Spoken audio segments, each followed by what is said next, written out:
moving house is one of the most stressful things that any of us have to do. There's been research to prove it. And I can certainly concur with that. I remember many years ago, me and my husband were wanting to move house, and we had 5 firm moving dates from the single buyer on when to move. We had everything packed up, we were ready to go. And on the 5th one, the day before, he told us that he couldn't complete because he didn't have the money. And we were so desperate that we actually had the conversation on, should we lend him the money? Lend him the money to buy our house when he'd let us down 4 times before. That's how desperate we were and how stressful it was. We did eventually move, and we had to sue him for all of the money that it cost us to have all of those stop and starts. So I know from personal experience how difficult it is. And today I'm going to talk to expert Liz Hunt, who is a buying and letting specialist. She also does property management, who one of her points of being, I suppose, is to make life a lot easier for you when you're thinking about moving house. But before we do that, I'm going to ask Liz what it is that stresses her out on a day-to-day basis. Thank you, Tricia. What stresses me out on a day-to-day basis, hopefully is not daily, but it surrounds printers and technology. I liken it a little bit to a car. I have a car key, I get into the car. When it works, it's fantastic. When it doesn't, the stress is ridiculous. You know, the printer, it's not connecting. I can't find the printer. It's right next door to my laptop. Why is that not working? Of course it works, makes perfect sense. But those are the things that sometimes I just have to step away, shout a lot, walk back in again, restart, and sometimes it works. But, you know, it's a challenge, technology. It really is, isn't it? It really is, isn't it? So step away from the printer, step away from the printer. Yeah, and you find that it often happens when you've got least time. Always. Yeah, it's funny, Always, isn't it? it's then coupled with it's run out of paper, or it's mid-print and it's run out of ink, and it's just... Swearing can be very therapeutic. I think it can be, and luckily enough, I've got space around me that I can shout in privacy.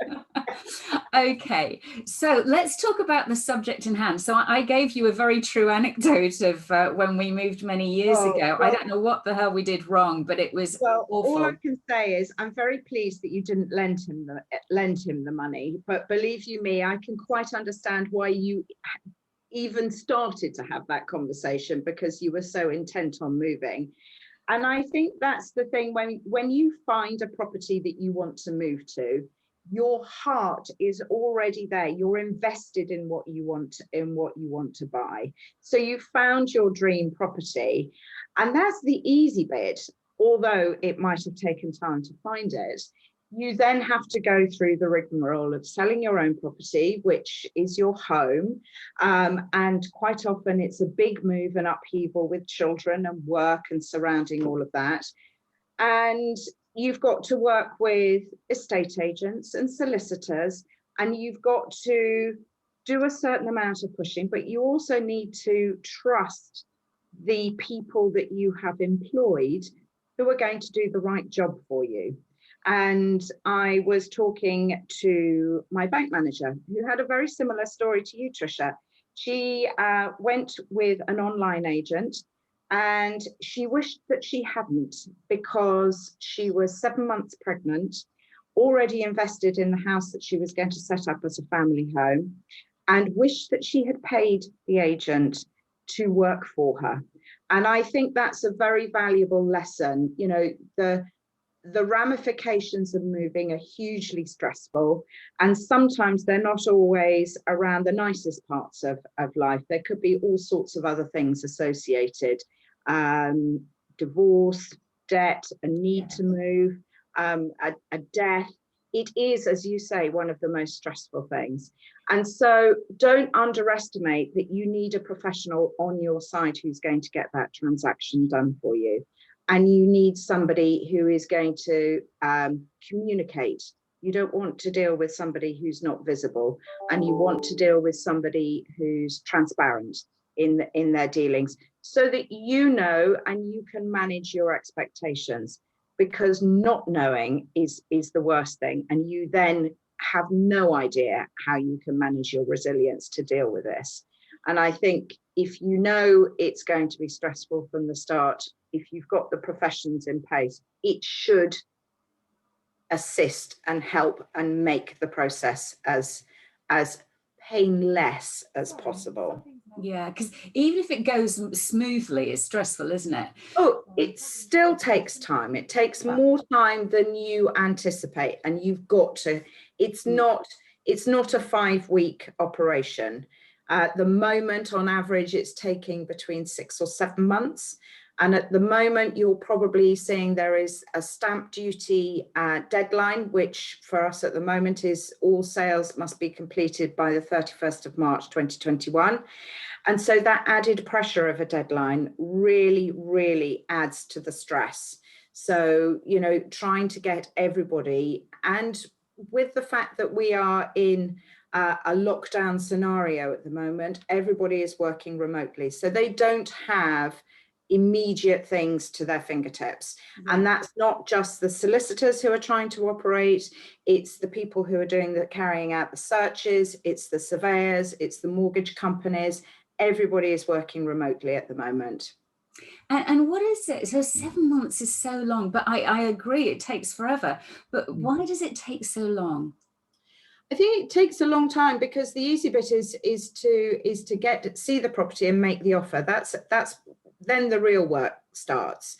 And the real work starts because you might already have your mortgage in place, but you have to go through the due process. So you will have a survey of some description. You might just have a home buyer's survey. You might, if you're buying an older or period property, you might want a full survey carried out. And so that's got to be done. The reports have got to come back. There may be things that are brought to light as part of that survey that you need further investigation, whether it's electrics or plumbing or roofing. You want to make sure that you're buying your investment, which is probably the single most expensive thing that you're going to be doing, is the right investment that you're making. And so you want to make sure that you're buying the right property, or at least you're going into it with your eyes wide open about works that need to be carried out. You then have to, or the solicitors have to do their due diligence searches, make sure the local authority searches come back. And then it just simply takes time to transact. And that's not just one part. You may have an added transaction where the house that you're buying, they may be going on to buy something else. You may be selling your existing property. So the greater the links in the chain, the more you're trying to manage people's expectations and the time it takes. Yeah, those chains can be very ugly. Yes, they can. And very unpredictable as well. Yeah. Totally. So with your friend, the 7 months pregnant and moving. Oh my goodness. Yes. What was it about? What was it that happened that made her think, I wish I'd paid someone to do it for me? I think it was the fact that she wished that she could have a good night's sleep and not worry about that she had left it in somebody's hands and she knew and trusted to carry out the transaction. I think there is a lot of people feel that agents charge a lot of money, but if you think about the money that they're charging aged over that period of 6 or 7 months, it's really not that much when you have somebody who is working on your side to complete the transaction. And let's face it, they have a vested interest because they won't get any of their commission until that transaction completes. And there is no guarantee that that transaction will complete, but they are working for you in order to maximize your price and get the transaction over the line. Yeah, okay. And what was I going to say next? You also help people find places, don't you? Because that's the other part of house moving that can be so difficult. So one time when we were trying to move, we must have looked at 100 houses. It was, oh my God. It is. And, you know, when The World Wide Web and all the property portals certainly help, because you can use those to your advantage. You can pinpoint the searches and you can look at properties as they come up. I think back in the day when I first started, agents stuck photographs on details and mailed them out to their prospective purchasers. And they would send anything. You were looking for a 5-bedroom house, you would get a whole gamut of things. And it more often than not didn't contain the fact that you wanted off-street parking or built-in cupboards and a south-facing garden and all of those things. Now people can do quite a lot of that on their own and choose to do so. But certainly we have helped people find properties.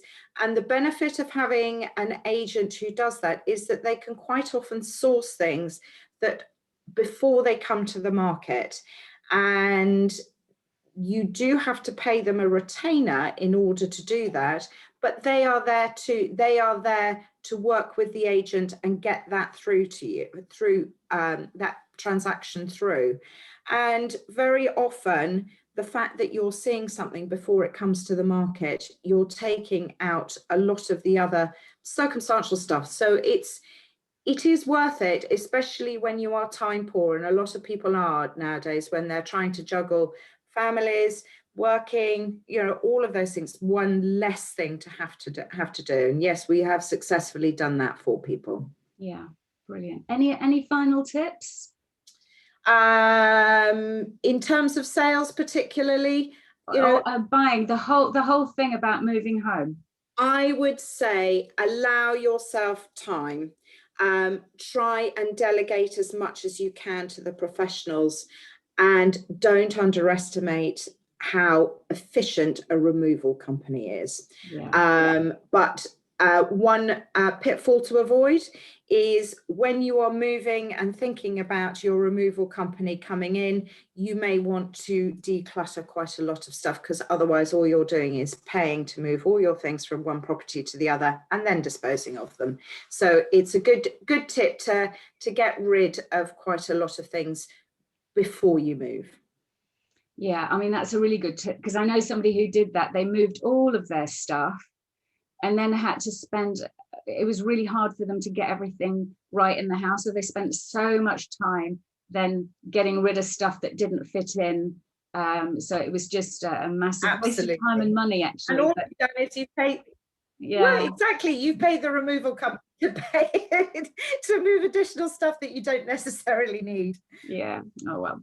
Okay. And I always ask my clients to bring along a book that they've read that they found useful or enlightening in their life that other people might benefit from as well. So Liz, you've got one, haven't you? I think I have indeed. It's this one. There you are. You can see it there. You are a badass.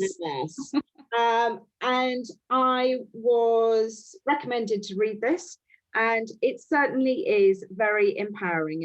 And that coupled with another book that I was given to read, which was The Power of Positivity by Barbara. Let's talk about the badass one, because the badass. Yeah, I just think it's full of just being awesome. And knowing where you are and using all of those and just believing in yourself. And I think it's a great book. I've given it to my daughter. In fact, I've given it to anybody who really wants to be a badass. And you had an unusual book. I don't normally allow people to have two books, but there was another one that you talked about earlier. Desert Island Discs, and I'm going to have to choose one. But this one is, I used to read this to my daughter. It's the original Velveteen Rabbit. And it just is full of love, and just it's a very special book. So I love it dearly. So adults can benefit just as well as children. Oh, absolutely. I think sometimes adults can benefit from children's books, and there are some very, very lovely things in there. Yeah, and we all need a bit of that right now, don't we? Yes, we do. Yes, we do. Okay, well, thank you ever so much, Liz. I really appreciate it. I hope everyone enjoyed that. Okay, I hope everyone enjoyed that. If you did, do please like and share. You never know who might benefit from this. And maybe leave a few comments below. And if you haven't subscribed already, do that too. Thank you.